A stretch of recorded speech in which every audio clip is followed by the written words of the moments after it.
Oke teman-teman, selamat siang. Sekarang kita bersama Bang Azas Tigor Nainggolan.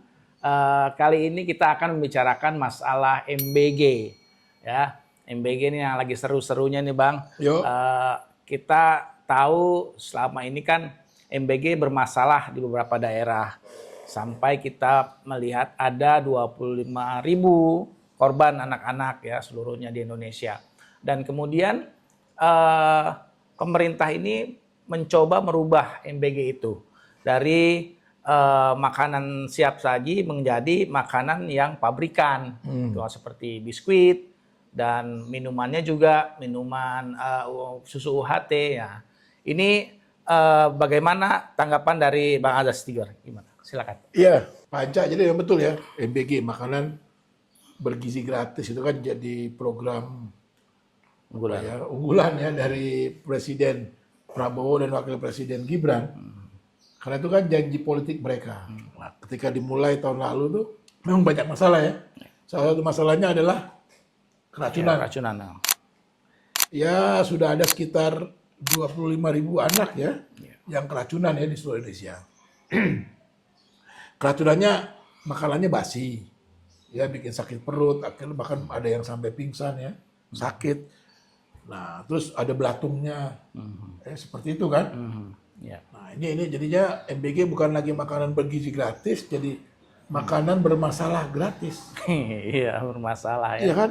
Iya. Atau ekstrimnya, bukan ekstrimnya, bisa juga dipelesetin jadi makanan beracun gratis. Iya. Ya kan, ya beracun lah kan, jadi orang sakit perut. Jadi mengandung racun jadinya makanannya kan. Karena apa? Karena kesalahan pada programnya, program yang dilakukan. Ya, pembuatan, segala macam. Iya. Beresiko tuh kayak gitu. Sebetulnya bisa lihat kan dari negara lain seperti apa. Nah, jadi ini yang harus diperbaiki. Gitu. Nah, sekarang kan mau diganti dengan makanan kemasan. Tadi kan. Dia bilang ini lebih sehat katanya. Iya. Saya curiga nih, jadi jangan-jangan ya istilahnya masalah keracunan ini Rekayasa. kalaupun nggak rekayasa kita bilang gini aja deh, digunakan nih ya jadi alasan mengganti makanan olahan tadi ya siap saji tadi ke makanan kemasan. Jadi ada kepentingan industri. Bisa jadi. Ini ada permainan industri di sini. Industri makanan kemasan dengan makanan dan minuman kemasan. Ya. Iya. Iya, jadi wah, jadi dasar nih. Wah, nih supaya nggak keracunan dia jual kan. Keracunan itu isu keracunan supaya masuk nih. Iya. Ini Barang industri. mereka. Gitu, Pak. Setuju saya. Iya. Ini ada permainan dari industri juga, industri makanan dan industri minuman dalam kemasan. Terus gimana nih Bang, untuk langkah selanjutnya nih kira-kira pemerintah mesti menjalankan apa nih? Iya, jadi kan seolah-olah nih makanan kemasan ini atau minuman kemasannya nih nggak bermasalah ya. Padahal ya bermasalah juga. Ya mengandung masalah juga. Iya. Misalnya makanan kemasan itu kan beracun juga. Cuma kalau makanan yang ini sekarang kan begitu dikonsumsi langsung sakit perut. Iya. Kalau makanan kemasan mungkin masa depan yang ini. 20-30 tahun lagi gitu ya. Nggak sampai lah 5 tahun pasti lah ini. Iya. Kalau masa tiap hari anak kecil gitu ya, anak-anak kita tuh dikasih biskuit yang nggak jelas. MBDK. Iya kan, minuman bermanis dalam kemasan ya, MBDK, dikasih susu dalam kemasan ya, UHT, dikasih jus-jus katanya kan dalam kotak gitu ya. Itu kan menyimpan racun juga, cuma nggak langsung sakit perut. Ya, nggak sakit perut tapi nanti deh. Saya sih yakin 5 tahun nanti akan jadi masalah. Coba sekarang aja banyak anak-anak kita ini kan yang sudah masih kecil udah cuci darah. Ya. Berarti generasi emas Indonesia ini terancam dong nih. Terancam, bisa jadi Indonesia lemas. Indonesia lemas, Indonesia cemas. Masih anak dan cemas. Anak-anak kita masih muda, ya. Iya. Bonus apa katanya? Bonus demografi. Apa? Demografi. Ini jadi persoalan. Jadi bonus apa angus? Nah, gitu ya. Nah, ini soal. Jadi harus ada perubahan.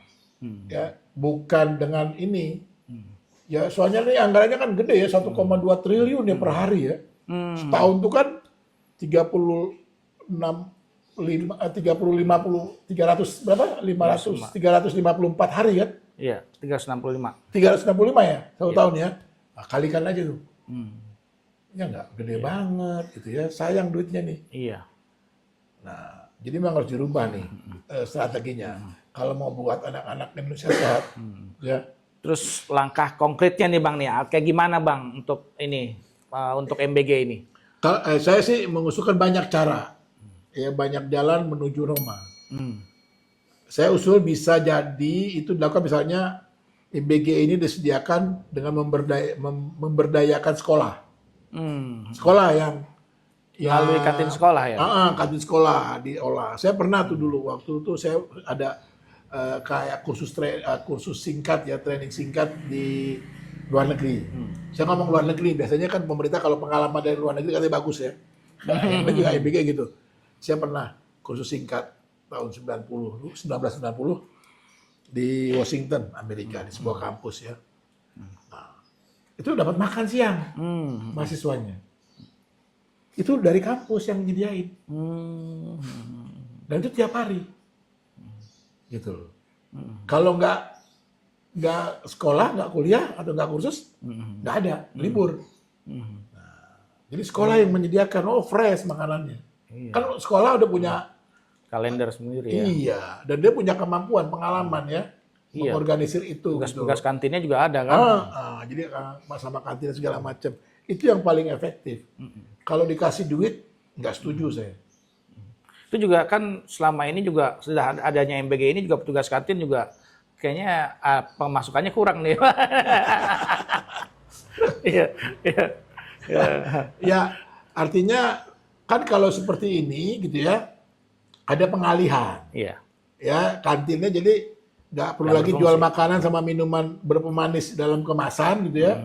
Dia mengorganisir bersama sekolah makanan bergizi gratis. Iya. Ya enggak? Iya. Jadi terkontrol. Itu loh. Kalau satu dapur misalnya menyediakan untuk beberapa sekolah. Coba ngebayangin nggak repot? Iya. Repot. Ya, makannya jam 12 siang. Iya. Bikinnya jam 12 malam. Mendingan tiap sekolah ada dapurnya sendiri. Nah, gitu kan. Kantinnya jadi sendiri. kita share lah ya. Iya. Gitu. Jadi jangan serakah lah.